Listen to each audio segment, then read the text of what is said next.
Carrie and Alyssa. Welcome to Something Sweet Podcast with Carrie and Alyssa. Woo! Episode 50. 50. That's so exciting. I We know. did it. We're a whole year in. So That is so crazy. Yeah, you're right. Whole year. yes. So any loyal listeners, thank you so much. Thank you for having the patience. Yeah. Because I can only imagine what our beginning episodes sound like. Like, I haven't listened to them in so long. Yeah, we should go back and listen. Yeah. That'd we be should do like a interesting. listening, like when next time we record in person, we should do like a listening, like party thing for social media. That'd be fun. And like listen to a couple episodes because I think it'll be so funny. Especially the first one. I would enjoy that. Yeah. So when we were in the closet.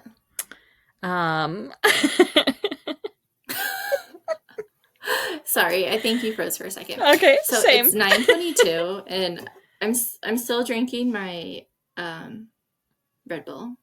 Yeah, her Ready Bee. My Ready Bee. I texted Carrie. I haven't. Oh, I did quit drinking them. I've had like 2 recently, but I feel like I needed it to stay peppy for tonight. It was one of those nights. And then it was funny because we were joking about it last time. Like after we weren't like talking anymore on the episode, but we were talking about like escaping when you like put them down for a nap or like put them to bed. And I was like, oh my gosh, we have to come back to that. And then it happened to you again tonight, which is so funny because we were literally joking about it. I know. And usually it's like I have it down to like a science. It's like an art. Usually I'm really good at escaping, but tonight he was just being a stinker, but not a stinker, but he was actually being very like so sweet. And I love rocking and singing him to sleep. It's so cute. But he just like wanted to keep popping his eyes open. And I'm like, dude. And then I got him to sleep. And then like I left and peed, and then he was up, and I'm like, shit. So we had to rinse and repeat. I literally remember like putting Jordan to bed and then like dropping down and then literally like crawling out because if he saw me, then he would get up. But I literally had to like crawl on the ground and then like shut the door like so quietly. Funny. Yeah. So it's funny what you have to do. Oh yeah. Now, did you put him in a crib? Mm-hmm. Yes. Oh, it I'm was sorry. when he was in a crib. Oh, it's okay. It was when he was in a crib. I remember having to do that and like literally army crawling out of his room down. I feel like it's so hard to. My kids haven't slept in cribs, but like I feel like it's so hard because like when you have to have the thing up so high or like their mattress so low, it's like if you're short, like I feel like your feet have to come off the ground to even get them in the crib, you know? So like, that's why you were asking me because I'm short. Bad setup. Yeah. Yeah, because I'm like, I don't know how you did that. Mm-hmm. I literally don't. Yeah. So funny. Kudos to you. There's a couple little things we wanted to talk about. As you're like pushing Millie. So Hilary Duff, speaking of last week we were talking about Disney stuff. Have you listened to her new song, Mature? I did right before this. Oh, okay. So what'd you think of it? So yes, I think it's a good song. I love that she's making music again. I wasn't expecting it to be about what it was about. I think it's really catchy. I think it's really good. But I brought it up because I think I saved a screenshot. But I saw on the internet the other day that Tiger King was talking about it. And I don't know how he has social media in jail or prison. Yeah, I'm pretty sure he's in prison. So me either. But somehow he does know what's going on. But yeah. But somehow he's just like you can see him like he's commenting on things or whatever. So but he said like that everybody in prison is listening to it. That they like love that song. Wow. Oh wow. I know. So I just thought that was so random. So what do you think it's about?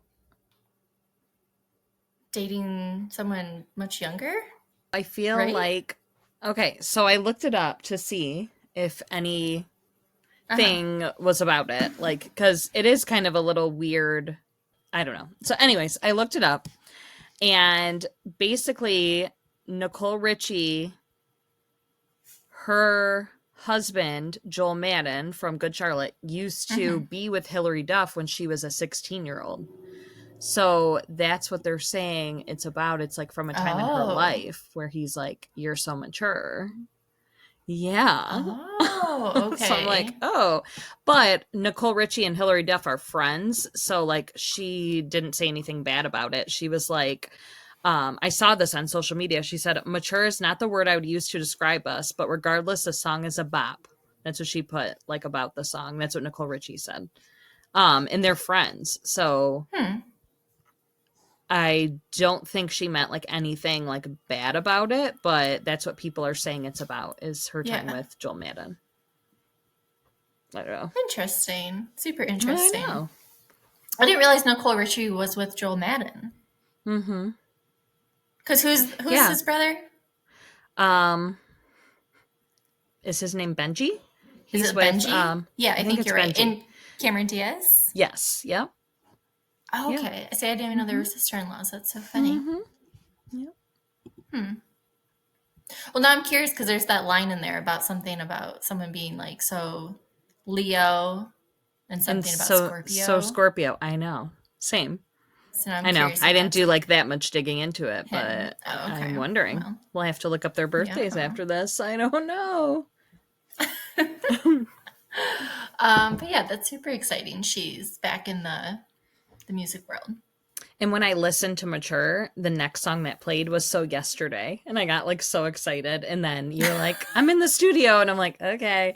So I turned it off, but I'm going to Shit. listen to that bop later.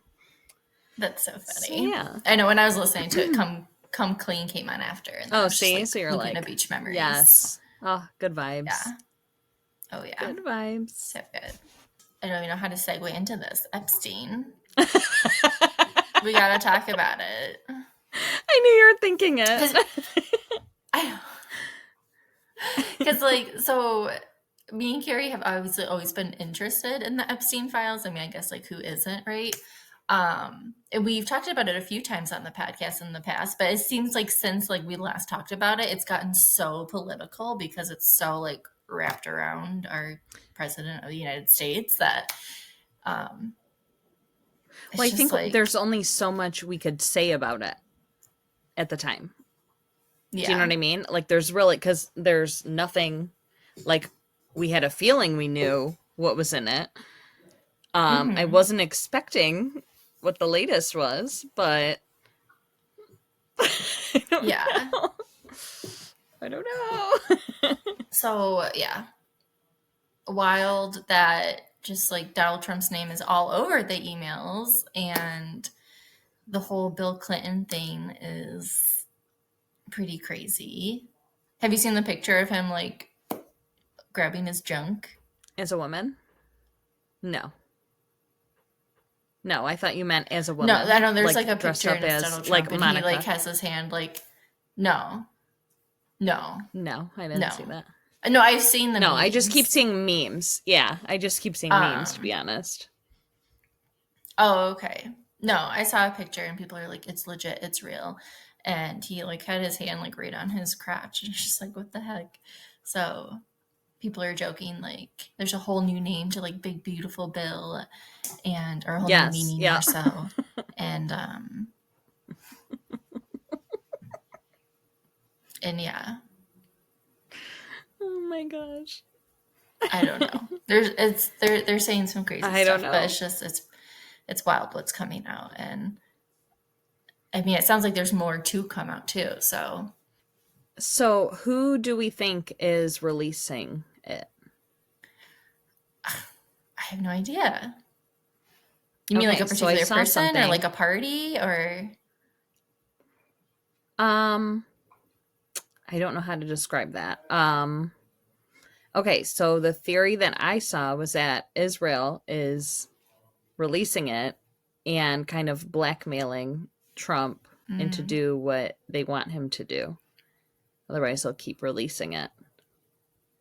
That's what I saw. I don't know. I don't But it remember seems where I like saw Trump it, kind but of goes that's what along a with theory whatever that I saw. Israel says. I don't know why they would need to like blackmail him. Like the what is he, a president, a prime minister, I don't know, of Israel. He said like Donald Trump is the best friend in the like United States or as a president that he's ever Maybe had. maybe Like there was I like feel like he something just that happened recently that he wasn't. does it all. Maybe like something else happened and he wasn't doing what they wanted him to do, Mm, and they came back with that, which is so crazy. So damn. yeah, that's like what I saw online. That was like a theory. So Hmm. that's pretty scary. Yeah. I've heard theories in the past too that this was like the plan all along was like use Donald Trump's like popularity and numbers to like get the Republicans in Mm. and then basically like boot him out and then JD Vance moves up and I did hear that people are saying that JD Vance and Erica Kirk like have this weird friendship relationship type thing. mm-hmm. And that he'll divorce his wife and he'll be president and then she'll be first lady and they'll make all these decisions and all this stuff. I've heard that too. I feel like that's kind of a stretch. I know. I know. I'm just letting you know what I Like heard. yeah. I mean like I get like I guess where it like roots from. I agree like their hug when her hand was like on the back of his head that seemed a little odd because I don't know. I feel like a lot of people don't hug people like that unless like you're really close to them. I don't know. I mean, she sounds like she's Yeah. close to him or whatever, but um, so I get where it kind of like stemmed from, but I don't know. And then her also Yeah. saying that he has like similarities to Charlie or whatever, but I don't know. Yes. I guess we'll Yes. see what happens. Weird. Yeah. Yeah. Either way, it's like so strange how it all kind of ties in together. Okay, so last time we spoke, we talked about watching House of Horror, Secrets of College Greek Life on Hulu.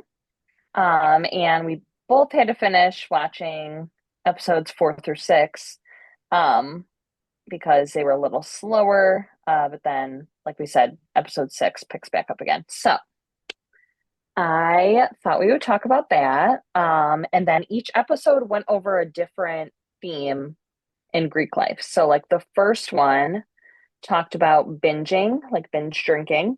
And it was about a freshman at the University of Missouri and how he was pledging a frat called Phi Gamma Delta, but it was also known as Fiji.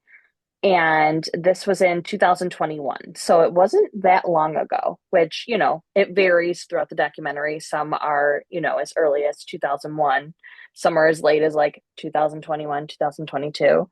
So it's crazy to see how this is only still going on a few years ago. So I'm sure it's still going on today. And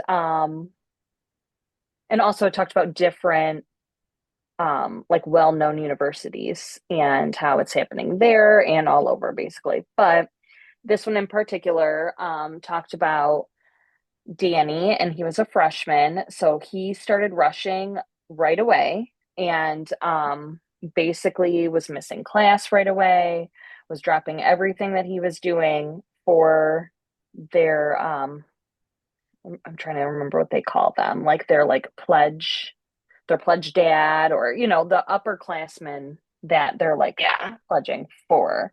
um yeah, and he like started seeing his family less and less. His sister was on campus with them, and she's like, it was just weird. I was seeing him less and less, and he was running out of money because he was going to Mm-hmm. the store for them, spending his own money, like all of this stuff. And then the amount that they would have to drink at some of these parties or rituals or whatever. Like one of them explained taping fifths of alcohol onto their hands and having them Mm-hmm. drink that way. And they would make you finish it in a certain amount of time. So it was like hardcore binge drinking. And I think it's also important to say that, like, normally school starts like end of August at university. And this incident with Danny happened in October. So he had only been at school for, I That's mean, a so month and a true. half, which is so crazy. Yeah. So he got dropped off at the hospital by someone from the frat. His alcohol level was 0.468. There was a lack of oxygen to his brain, and they didn't know if he would make it. Parts of his brain were damaged, and it was swelling.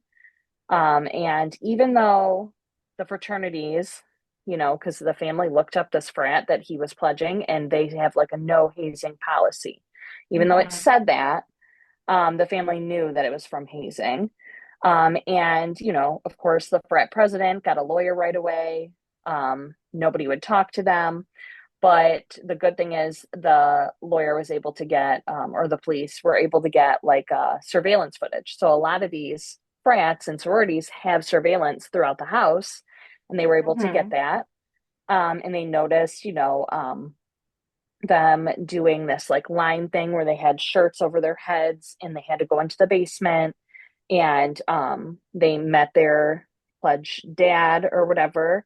And after he finished his alcohol, he ended up passing out on the couch, and his pledge dad left him and went to like another party. So he was left alone. He was falling off the couch, hitting his head multiple times, like just, I was gonna say yeah. essentially everybody left him. Mm-hmm. Yeah, because there was another one on the other couch, and then he ended up leaving too. And I guess at the hospital, he had like all these like bruises and stuff all over his body. So when the members came back from going out, they realized he wasn't breathing. And then they started cleaning up the house. Like the younger ones had to clean up the house before they would call 911. And they tried to like get him dressed, and his body was like so limp that it was so hard to do that. So that should have been a red flag. They dropped him on his head out the way the door. I know it's Um, God, it was so sick to watch. yep, And then they literally just they, dropped him out the door. Like the kid that drove him to the hospital, like didn't go in. I think the only nope. reason they called 911, they didn't call 911 for to have an ambulance come to the house, despite like the hospital being right around the corner. Mm-hmm. I think because they didn't want them to see the scene and realize what was going on. So they called 911 to figure out directions to get to the hospital. And despite Even though again, it like was it was super literally right close. Yep. around the corner, like literally a block Mm-hmm. away. Um, he just like was like, okay, I'm pulling up now. Like here, they say here he is, like kick him out of his car, and he's gone. Like did not give two shits about this kid. Yep. And then come to find out they were already on probation, the fraternity for hazing, and they didn't have the school's permission to even host this get together because they still have to get the school's permission. And Danny got out of the hospital. He had to go to rehab. He can't see, speak, walk, or care for himself at all. The family was $2 million in debt and in a civil case sued 23 defendants, including the national chapter. Afterwards, they sued them in a criminal case, and most were dropped, but some of the frat members received house arrest or 2 to 30 days in jail. And at the end of the episode, it said there have been more than 100 hazing related deaths on college campuses since the year 2000. Crazy. Mm-hmm. That's so sad. Yep. So, but the whole time I couldn't tell if he was dead or not because the way the family talked about him was in like past tense, but really Yeah. his life isn't the same as it was before all this. Like it Oh, technically is no. past tense because he's not the Yeah, same life as person he knew anymore, it is mm, over. Yeah. which was super sad. Yeah. Um, I know. I can imagine studying my kid off to college for something so tragic to happen. yeah. Yeah. And so then the next one, trigger warning, is about rape culture. And Mhm. it talked about a couple women that were raped by somebody named Daniel at the University of Minnesota. And he was in Sigma Phi Epsilon. And I think it's important to say that his dad was a professor at the university as well. So even though they heard the one time he, got in trouble for this, he was essentially like, what's the word? It's Like they not didn't on the take it right as track. serious. Yeah, they didn't take it Yeah. as serious since it was one person. So, Hmm. in order for them to take any type of lawsuits or whatever against him, in order to even get him Hmm. arrested, they had to have another one come forward. So it's like one, and I feel like me and you have talked about this in similar cases. Like it's sad that just one sexual assault, one rape, one whatever isn't enough. Hmm. Yeah. They need It's more messed in up. order to arrest somebody. And yeah, and that's why people are scared to come forward because they don't want to be the only one. And then essentially like this woman Abby, um you know, his after she made the complaint because she called the I want to say she called right away after the incident happened and got like a rape kit and, talked to the police and all this stuff. And his frat brothers, well, one of them called and then one of them was telling him what to say in the background, but they recorded her on the phone and twisted her words around and then sent it to the Hmm. detective.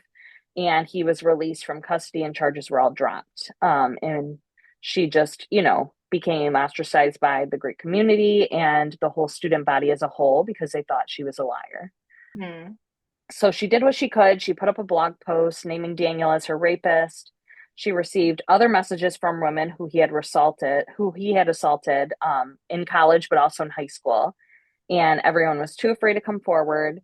Um, so after this, he was suspended from the university and kicked out of the frat, and the police department wouldn't pursue it unless another victim came forward. And then Margot, another victim, was at a Halloween party at the frat house, and he took her in the basement where he raped her. And her mom talked to the police, but there was nothing else they could do if no one came forward. So Margot Hmm. called a year later, said she heard from friends that he was on campus, which he wasn't supposed to be. And he was at that frat house at a Halloween party again. So it like brought up all of those memories, for her, those horrible memories. And she wanted Hmm. the police to arrest him. Um, but there was nothing they could do because she never made like a formal complaint either. So she ended up making a formal complaint like a week later, and they went to bring him in, and he was in Australia. And she was saying like he has money, like he who knows how long Right. he'll be there. Hmm. Um, I want to say his mom was like a doctor too, like she was like something prestigious too. Yeah. But the police like kept an eye on his like social media, saw that he was coming home for his sister's wedding. And so while he was in the air, like on the airplane, that's when they did the warrant for him so that they were able to have people arrest him as soon as he got off the airplane when he landed. So he gets arrested at the airport, and in the courtroom, many of his frat brothers were there. He reached a plea deal for 6 years in prison and to register as a sex offender for the rest of his life.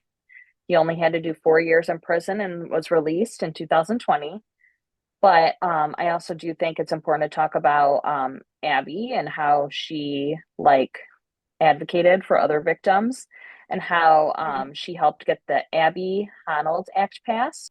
She was even talking to different like fraternities. Somebody reached out to her and wanted her to come and talk to their fraternities. So she's still like advocating and just, telling even like talking to other fraternities, I think is like a big deal because like that's scary. Like all of those people were against her, Yeah. and like even for her to go and do that like is incredible. So yeah, unfortunately that's like another thing that happens at a lot of these fraternity parties. Girls Hmm. getting like And it's so roofied sad and that, taken advantage of, and yeah. And I just think they Mhm. could get away with it. And this guy was like so sick that he said it, I know with at least two of them, I'm not sure more, but like at the end, like after, he did what he did or whatever, then he said like, oh, this was fun, like we should do it again sometime. He said it to Like both of them. almost trying to like gaslight them, like this was consensual, Yes. this was fun, like Yes. like it was just such a messed up thing to say after. Um, and it just shows like, he's just So A awful. horrible Just human a being. scum Yeah. human being. Yes. So the next one talks about hazing, which I mean, all of these pretty much talk about hazing, but this one Hmm. unfortunately ends in a death. And it's about a guy named Tim. He went to Penn State and he pledged Beta Theta Pi. At one of these frat pledge events, he fell down the stairs from being extremely intoxicated. One frat brother tried to have the others call an ambulance for Tim, and nothing was done until the next day. And that brother is somebody that comes forward in the documentary, and he just talks about, all the horrible stuff and how he was trying to get him help, and they made him leave. And he Because was he like was a too freshman scared too, to do right? anything. Yeah, I Like think he he didn't really pledged have a like say. yeah, I think he pledged like a semester before because you could pledge in fall and in spring. So I think Okay. he pledged in fall, I think. I'm pretty sure, or maybe he was like a year older. But he Okay. still said that the upperclassmen, like the juniors and Hmm. seniors, still had authority over him. And there was only so much he could do. Um, and he also like hurt himself at one event, and he said blood was like rushing everywhere, and nobody like Yeah. even helped him. Hmm. Um, So the next day, when they did call an ambulance for him, he was lifted to Hershey Medical Center, where he later died. The doctor said that if someone called for help much earlier, there would have been a different outcome. And Beta Theta Pi said the plan was to not say anything to anyone. His blood alcohol level was 0.36. And again, they had video from inside the house, and that's where they could see the pledge members cleaning up before they even called 911. There were 850 charges against the fraternity brothers. The video shows everything that happens: Tim being carried up after falling down the steps, him going out the front door, them trying to dress him but having a hard time because his body was so stiff. So I apologize. This was the one where the body was so stiff. And there was also Google searches on their phones for what does it mean when a drunk person has cold fingers. Yes. Um, It's so and awful. Cordell, the frat member that tried to call 911, he was shunned from the Greek community and needed police escorts to take him to class because he worked with the investigators. All 18 of the felony charges were dropped because a judge said they didn't have enough evidence, and none of them even went to jail for it. Um, so then the grand jury looked into this case and other cases at Penn State University because there was a lot of similar cases. And the university made more rules after this, and Pennsylvania has an anti-hazing law now with the help from Timothy's family. So they still are advocating for others, Hmm. despite what happened to their son. So super sad. It's just, Um, yeah, and it's just sad that even with these laws, I mean, it's great that they're trying to take action and trying to prevent it, but I mean, what goes on behind closed doors, like what can you do, especially when they're in these organizations that are all about secrecy and protecting their own, yes. and Mm-hmm. it's just I just feel like despite the measures people take, like it's still going to happen. And Mm-hmm. if there's no Well, consequences for it, why wouldn't it, you know? yeah, and every fraternity and sorority has anti-hazing laws. Like even like for Hmm. years, they've all had it somewhere in their law, like in their rules, anti-hazing, but they still haze. Every single one. You know what I Hmm. mean? Like, Yeah. I mean, I knew people that, I told you about the guy with the toilet seat and having to like walk around with the toilet seat. Hmm. And I remember even like it was just us two in that room, and I was like, "You're not going to take that off?" And he was like, "I can't." And I, Yeah. I remember being like, that is so crazy. And I knew like the fraternities were even crazier than the sororities, but like still, I don't know Yeah. what happened at sororities either, like, I I don't just know. cannot imagine like one having like someone else having that much control over me, but two, Hmm. just going along with it because you want to be a part of that community or accepted that badly. Like it's just I get wanting the experience and everything, but it's like when that is the experience, Yeah. you know, Well, it's when sad it's because eating they're away at your like, physical health, your mental health, your right. finances, your academics, like literally everything. Like, obviously, it's just not worth it. Well, it's sad because I think they all think like, okay, this is just a week or two, and then it's all going to be completely fine. Yeah. But as we continue on, it's, in the next few, we can tell that it's not completely fine, even after you do cross, even after you Hmm. do, you know, become a part of that fraternity or sorority, like you're still, having to cover up certain things, or now you're in charge of hazing somebody and you're expected to do it. And you know what I mean? Like, Hmm. it's okay. So the next one's about drugs, which we said was a little like all over the place, kind of. Yeah. So it started off with a girl named Jenny. She was an Alpha Phi, and she died from a cocaine overdose. And this was at um, San Diego State University. And I guess cocaine is something that was at every single mainstream fraternity. So they always had a dealer at all of these fraternities, and whoever supplied the drugs, that was like the party house. That's where everyone wanted to go. That's where all the hot girls would go. Like, so it was a big deal in order to Hmm. get taken seriously. So this guy named Kenny, he was originally from Tijuana, which I guess is really close to San Diego. Um, and he had connections there. So he's like, okay, I can get us cocaine. So he said that like upperclassmen knew, like they didn't like it, but they also wanted to be taken more seriously on campus, and they kind of like turned a blind eye to it. And they didn't really like deal at the house or anything. They had like a house off campus. So even if they did get in trouble, like they felt like the frat couldn't really get in trouble for it since it was off campus. Hmm. Um, so basically, there was like this whole like sting operation where they set him up, and he was stupid as hell about it, and even sent a text message saying that he was trying to get rid of his supply before they went to, I think it was Vegas for something. And he was giving them like a discount to all of the people that bought from him. So they had an undercover cop buy from him. And then they made all of these arrests at his fraternity, but also all of the fraternities. And I don't know, probably sororities too, but they had so many people arrested that they had to take them to the school's stadium to like wait to like book them and take Yeah. them in because there were Process them. so many. Um, so yeah. So that one, that's really all I'm going to say about that one. But I don't know if you have any other thoughts on that, but that was crazy. I No, think it I was just, crazy. I did just think of something else that Jenny probably like did like 18 to 22 different lines of cocaine that night. That's what they said. And I was like, oh my God. And then one person talked about like it was a part of their like pledging process that they had to like do lines of oh, cocaine yeah, off the toilet. Yeah. that's Like in order to wild. even be a part of it. Yeah.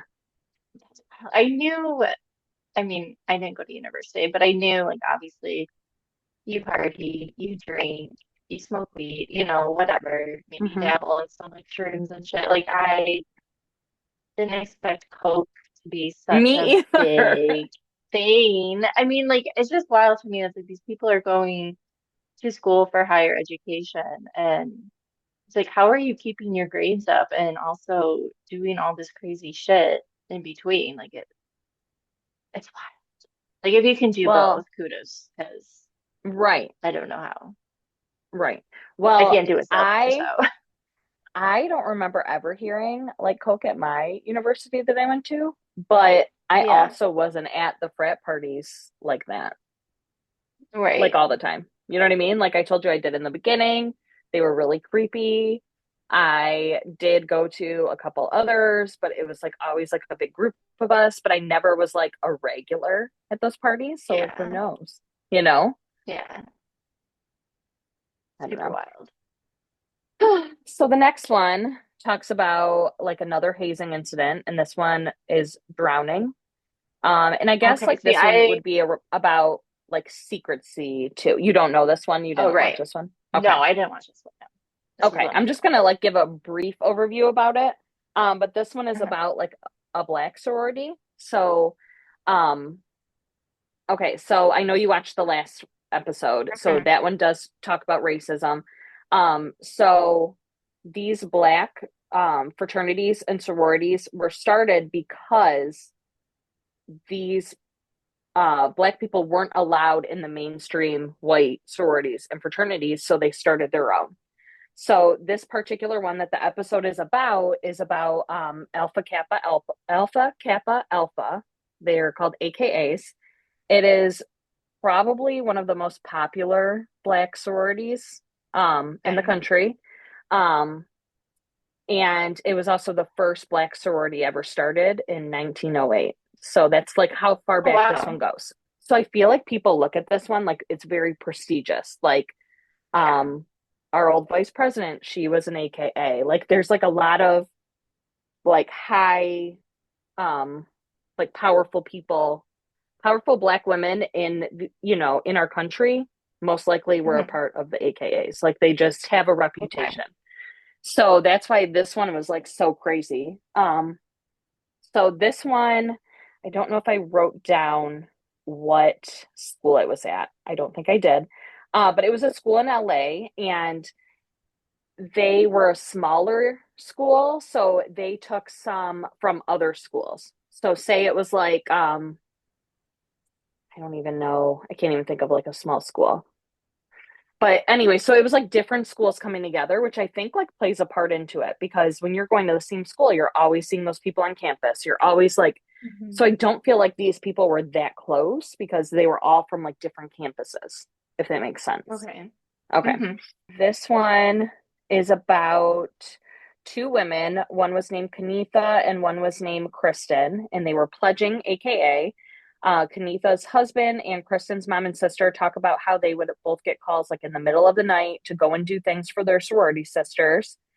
And this one night, I don't know if this was like their last night, because like I want to say like the last night is like the hardest, and that's like when you're like crossing over. So, like I knew people at Central that were a part of like the black sororities and fraternities, and they would talk about like I crossed last night, and I just knew that meant like this is the end. Like I crossed They were over. Like in. I'm a Yeah. part of them.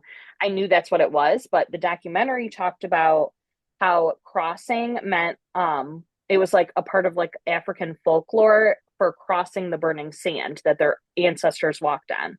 So like that was Wow. like yeah, like I didn't know that. And they had to do something in the water on this beach, and they were like blindfolded and their backs were like to the waves, and Mhm. one of them, I can't remember which one, couldn't swim, and so she was drowning and the other one helped her and essentially drowned too. and Oh no. then and then the sorority sisters covered it up. um like Kanitha's mom, or no, it was Kristen's mom, Kanitha's husband. Kristen's mom said that she always had this bag filled with her like AKA notebook, like all this stuff, because they had to take notes. They had to know all this stuff about history, and otherwise they would literally get like beaten. Like the one lost a tooth because she got like punched so hard. Her mouth was bleeding when she got home. She had lost a tooth. And she told her mom, like, it's okay. Wow. I'm almost done. I'm almost over. It's almost over. Like, and then, then a little while later was when she had passed or she had drowned. Um, It's just it was so just wild. crazy. Like, in what Yeah. other scenario is it like you get punched in the face with the tooth and it's like, oh, it's okay. Like, don't worry, it's okay. It's okay. I Like, I feel know. like this is like people get so brainwashed almost. It's so weird. Yes. Yes, that's how, I forget who described it. I think the mom or the sister described it as she was brainwashed. Like Yeah, it's like culty. literally. It's like culty. Yes, yes. Literally, that's what they were saying. That was insane. The sisters were covering that up. Like they literally took secrecy. They took their oath to, the extent, and they never found Kristen's bag with her notebook and all that stuff. Like the sorority sisters like got rid of everything. Yeah. But like I said, that one's like a prestigious one. Like people, like Yeah. very powerful people get, it's like when you're looking for a job later on in life, like you can put your sorority down. And then if somebody is in that same fraternity or Right. sorority, they'll pick you over somebody else. Within. So that was like one of the things I remember thinking about. Like maybe Hmm. I should because, I was going for teaching at the time. I was like, you never know, I might, blah blah blah. Like, isn't that It makes crazy? more sense. Yeah. Mhm. But still Yeah. just wild. So before I jump into the next one, there were a couple things I do remember about people that I was friends with that did like pledge a black sorority or fraternity. I do remember them. In one of the episodes, it talked about them like the whole time they were pledging, they had to wear like a black sweatshirt and black sweatpants because they wanted them all to look the same. And they all had like different like line names. So they like came up. So say there was like six people, the name for their line would have like a nickname. Like it like I can't even like think of an example. Like it would just be like something clever with that like number in it or something. Oh, okay. And Okay. so Okay. each time they had somebody pledge, they all had like different ones, and then like your closest people that you were like really close to were those other ones because you were going through the same thing at the same time, and those were the people that you like relied on. And then also, so I told you I was in that dance. It was like a hip hop dance group, and we were a part of like the international like student organizations, which the like black sororities and fraternities were a part of that. So we went to a lot of each other's events. And there were like a few things that I remember, like specifically that I thought you would find interesting. So the one we called it the Masonic. It was the Masonic Lodge in Mount Pleasant, and it was just like this, just like kind of like a clubhouse, and it didn't have any furniture in it, and they just had a DJ. They would have like a live DJ there, and you just dance the whole time. But since it was a lot of the like black sorority and fraternities, they did something called strolling.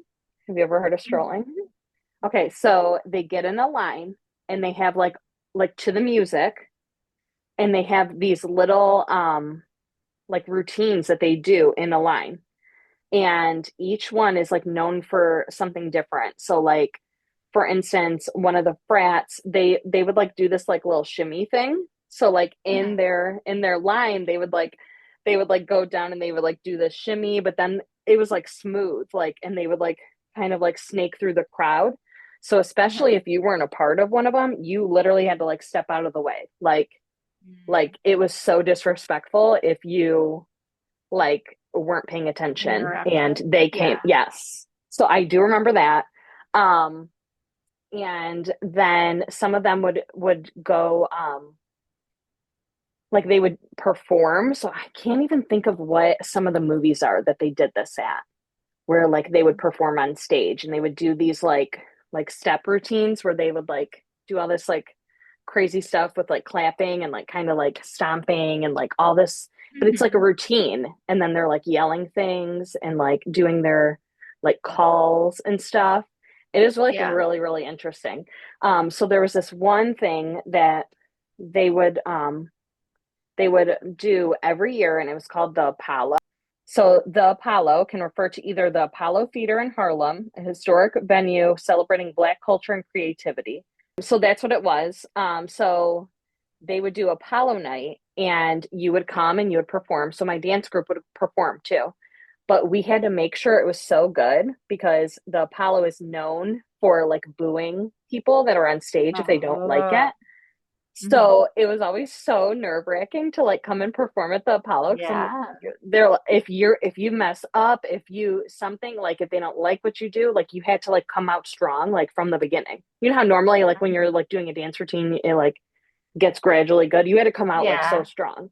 So I can't remember if it was Apollo night. I think it was, and I think I have a video of it. I sent it to myself because somebody posted on YouTube. I had to like go back through and like dig so I could show Mhm. you. Okay. But three girls in my dance team, they put like this big like zip up sweatshirt and like a hood up and then big like sweatpants on, and they were like dancing like guys. Like I don't know how to really describe it. You'll see in the video. Mhm. Well, you kind of can't even see because it's like far back. But I was like one of the girls in the chair, so it looks like a guy is like dancing on you. And Okay. people, like girls in the audience, were going crazy.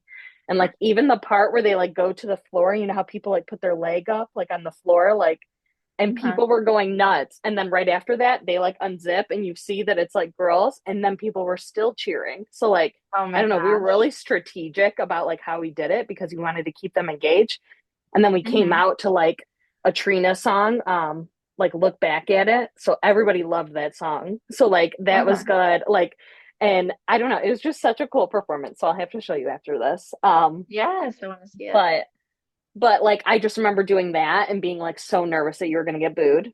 Um, Hmm. and then one of the things I want to say, like the Black Student Organization or Black Student Union, whatever it was called, put on an event, and I think it was like for lupus, like to raise money for lupus. So like they did stuff like that a lot, like on campus. Like they would do like these little like performances, like a fashion show or like something, and they would like raise money for like something. Because like a lot of that's another reason why people want to join sororities and fraternities because they're always doing like philanthropic things too. um, Yeah. so even though all this stuff is going on, they're still like doing other good things too. So I feel like that's why people like stick it out too. But I Hmm. don't know. It's like back and forth. But I want to say it was like lupus. I just vaguely remember that. And so they did like a mock Grammys. And my friend was in like a fashion show with another girl, and she was like, I know you're on the dance team. Can you find like three girls to come and be Danity Kane with us? And so my friend was Dawn, I was Aubrey, my other friend was Andrina, my other friend was Shannon, and then the girl that wanted to do it, she was Dee Woods. Hmm. And Okay. we had a whole performance. Like we had fake microphones and everything. And we like that girl was not a very good dancer, the girl that wanted Hmm. to do it with us, but it was like her idea, so we couldn't really, So we had a Right. little bit of choreography for her, but when the part where she was singing, we had such good choreography. Like we literally just like killed it. Like I still remember a lot of the dances. Um, Uh-huh. and it was like probably my highlight, like the best thing that I like one of my most favorite memories from Central was doing this with them. Um, Hmm. and I even had like a solo part. So I had to like go up to the front and like they were all dancing behind me. And I remember like being so nervous about it, but killing it. Like it was just so fun. And um then I don't know if you remember like Aubrey and Diddy like getting into it. Like it was like a Yeah, big maybe. thing. So like making the band, like she got fired, like her and Diddy just never really like saw eye to eye, but really it was because she wasn't willing to do whatever he wanted or like do whatever he Hmm. wanted them to do. And she was like sexualizing herself more, which I feel like sometimes happens when you are like something happens, like you kind of Yeah. like lean into it. So I don't know, but Hmm. like I feel like he didn't like that. Like he wanted her to stay that same girl, and she was like, "No, I'm not." And like, I don't know. So he was like coming after her looks and whatever. And I just remember like he always said something like bitch assness. That was like the word.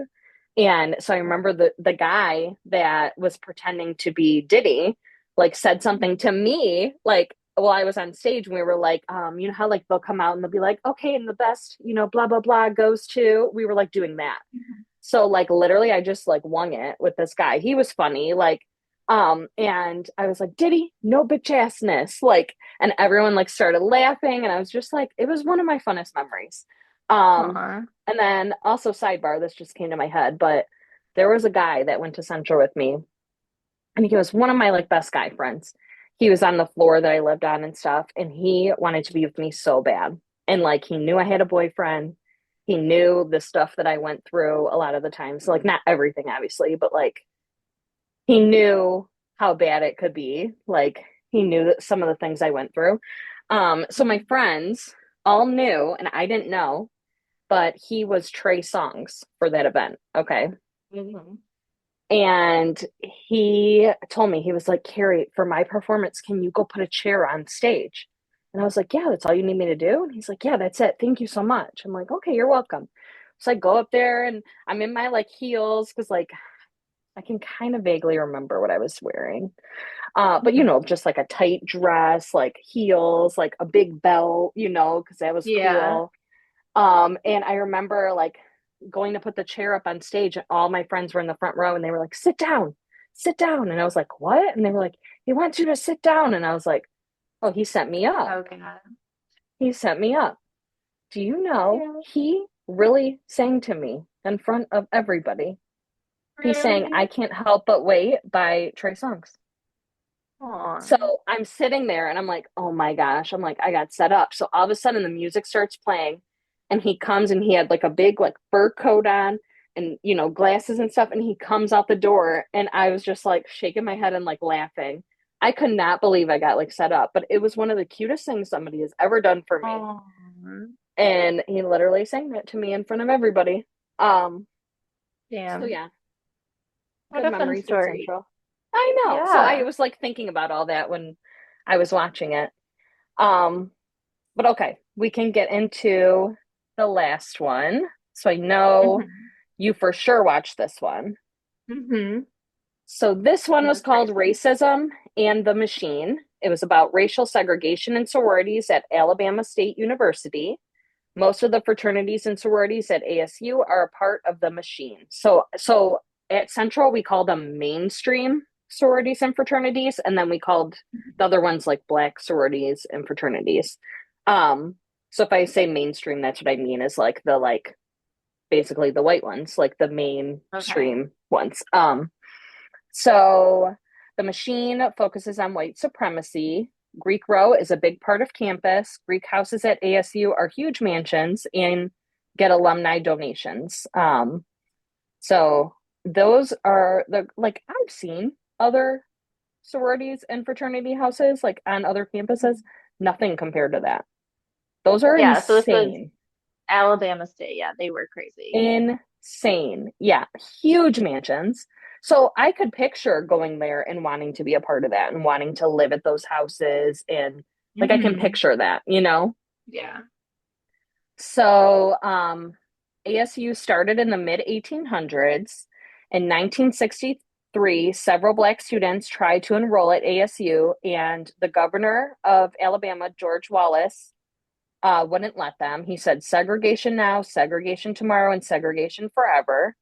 Wow. And then they talked about the machine, which is also came up with their own name. So it was Theta Nu Epsilon.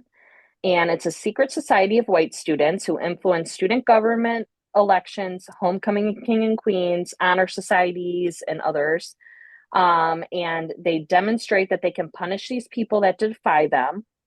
They keep white people, wealthy white people, in control. And the machine reps go underground, it said. So, like, they'll have like one or two from each mainstream white sorority and fraternity come and do like a secret meeting. Nobody knows who is their representative. Nobody knows who's a part of the machine, but it is somebody from every one of these groups. Mhm. And that way they can have them vote how they want them to vote for things and do certain things in their frats and sororities.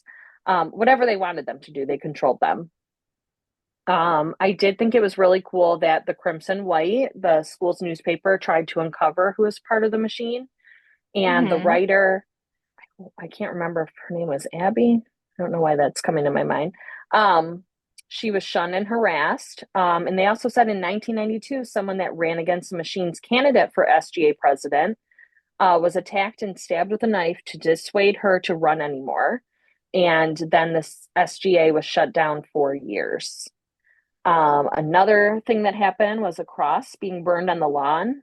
So the AKAs that I talked about earlier, they, like I said, they're one of the most prominent black sororities.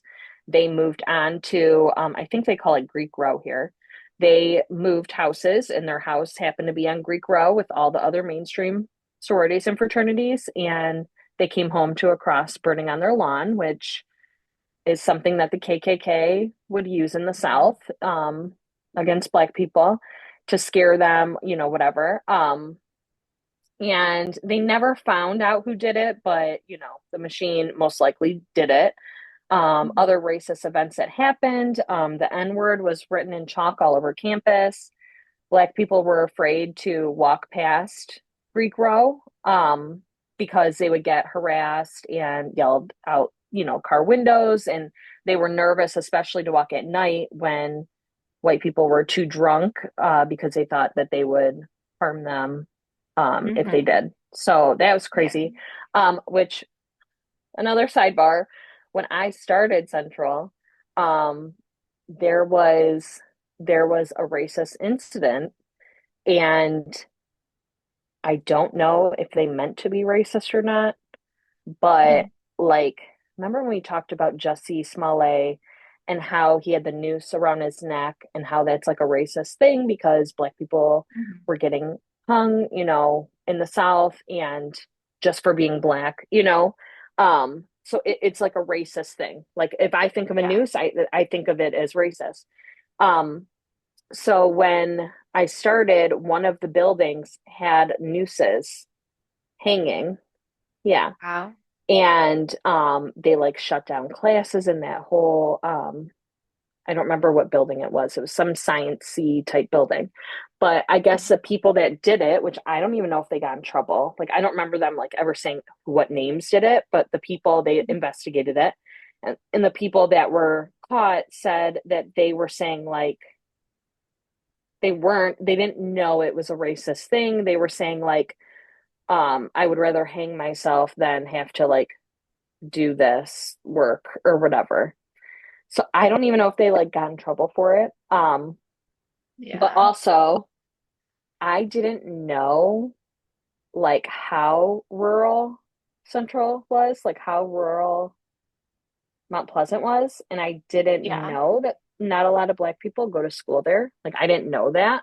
Like I'm not kidding when I tell you I probably knew all the Black people that went there because there was probably like 30. Like there wasn't that many. Like, do you know what I mean? Yeah, like, I there never really knew that. wasn't. And even people that went there, I don't think were around a lot of Black people because even one of my roommates, which I told you I'll come back to that another time about like going in blind and stuff. But I remember like hanging up pictures on my walls, and my boyfriend at the time was Black, and my friend Jasmine is half Black, and my other friend Gina is Mexican, and so my whole wall above my bed was just just like all different people, all people that I was friends with, and of all races, and just I didn't think twice about it. And I remember saying that my boyfriend was coming to visit, and I was letting my roommates know, and the one was so uncomfortable, and she said she's never even met a Black person before in her life.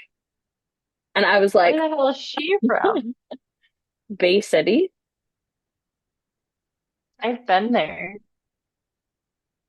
Yeah. So she actually avoided So the room weird. literally the whole time that he was there. Really? She stayed in the girls next door. Yeah. And yeah, I mean, we can come back to that at a later date, but Yeah.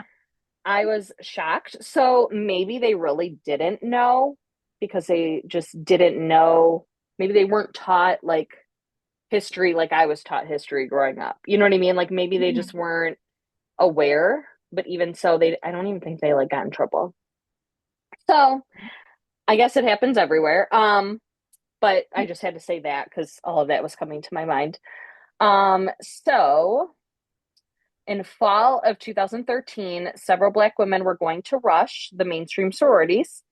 Alpha Omicron Pi, which that was one I hadn't ever heard of, said that at a certain point, like after a philanthropy day or something, they do grade drops and they drop all of the Black women that are rushing. So like that was crazy that they like flat out said it. Yeah. And people were concerned, so they like did some vote, and they were like, "Okay, is this the year that we're gonna let Black women rush with us?" And the vote was like, "Nope." The majority said I no. know. I And that thought was that was after crazy. I went to college. That was 2013. So I was like, oh my gosh, you know what I mean? Hmm.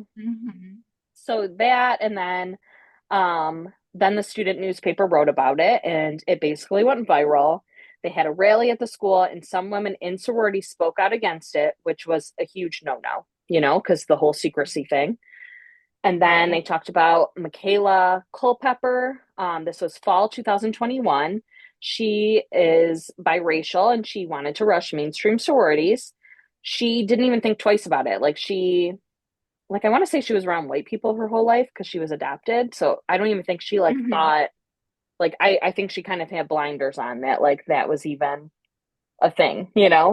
Right. And she recorded her whole experience on TikTok, became an influencer from posting, and got a lot of buzz about ASU and Bama Rush, hashtag Bama Rush became viral on TikTok, and others started posting their Rush experiences.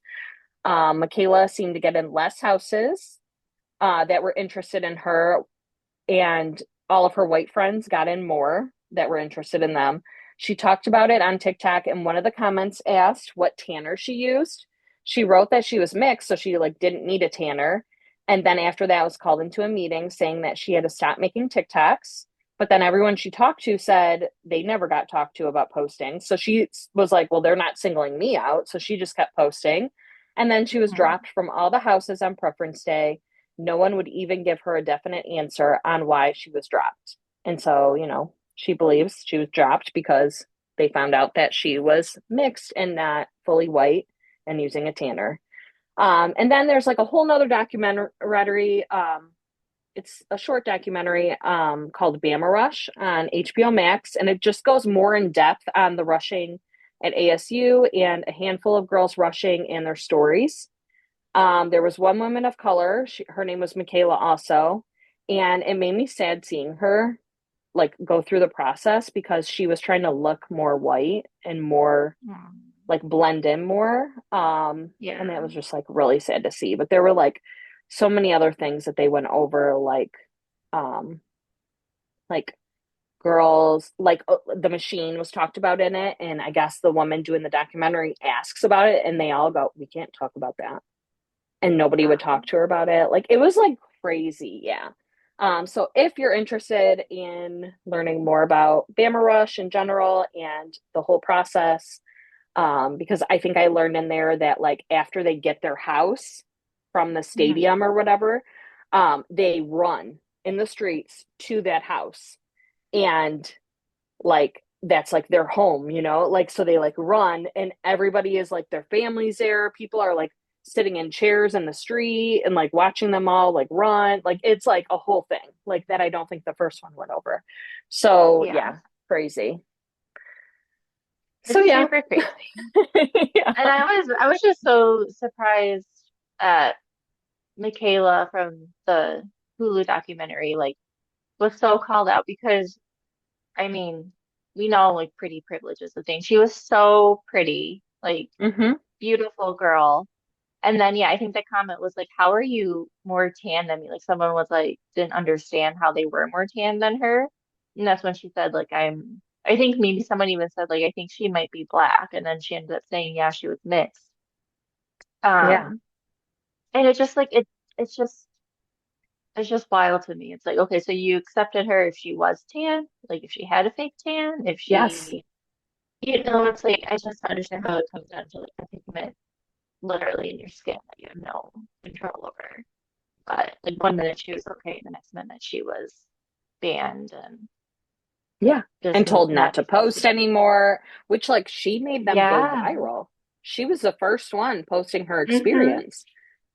I think she said she started out just as a regular person on TikTok, and within that first week of rushing, she got 250,000 followers within the first Yep. week, Yeah, she and that's said she why went from everybody else took on more. 600. She started at Mm-hmm. 600 and then went up to Hmm. 250,000. And then everyone saw Hmm. her grow, so then they started posting. Yeah. And there's a girl that I can think of when I went to school. I don't know if she was in the teaching because I took a lot of teaching classes too, like in my first year.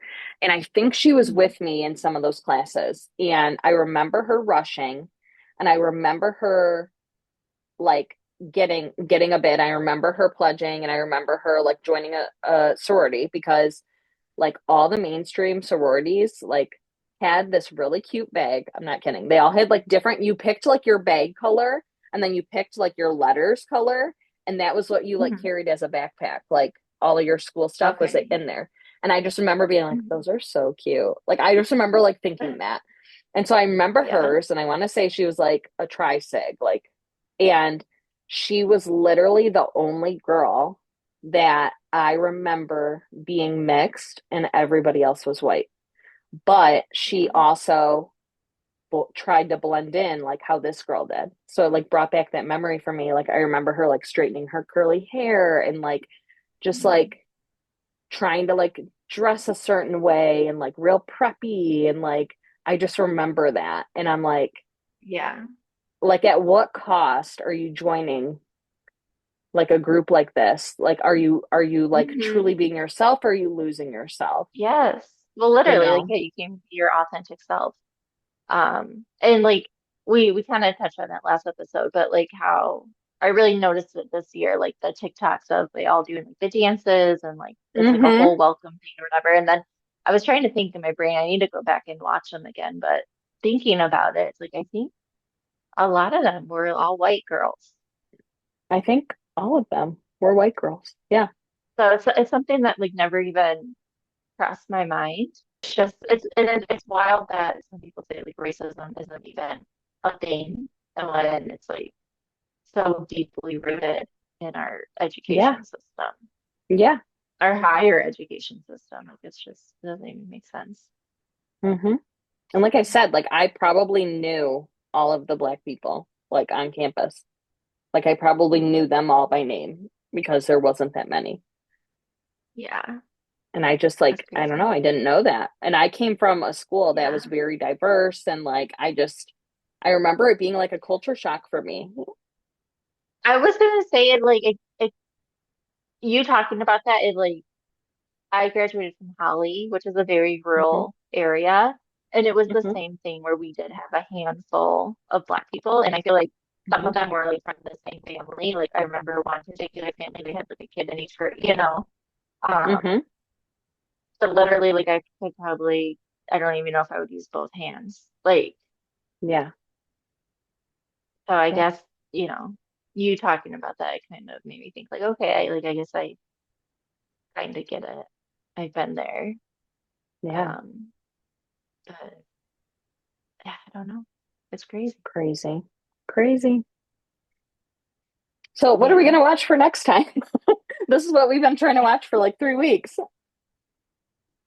Oh my gosh, you So Mormon Wives just came back, know. Okay, and it's season supposed to three. be really juicy Okay. because Jesse, I want to say it was having an Mhm. affair with one of the guys, one of like the workers at Vanderpump Villa. It's another show on Okay. Hulu. Hmm. I feel like we talked about that one before, but now we're gonna see like it all play out after Vanderpump Villa, and then we'll see like the Dancing with the Stars stuff. I believe.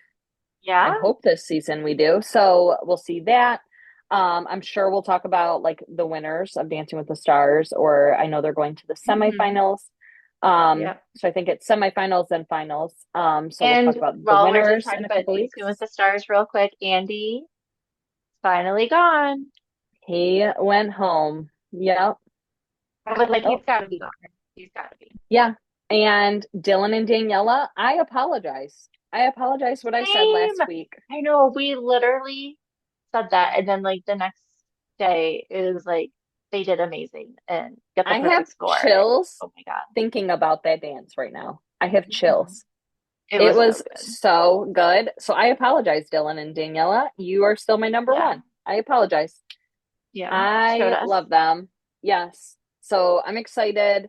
I think next week Elaine will go home, and then I think the rest will Hmm. be in the finals. And I just Okay. think it's going to be really, really good. I think they're all going to bring it. Mhm. I don't know who's going to win. Um, yeah, I don't know. I still have chills. Like that Yeah. dance was incredible when she did the little part with her legs. Oh my gosh, I know. She has abs of I steel. can't. Yes, she does.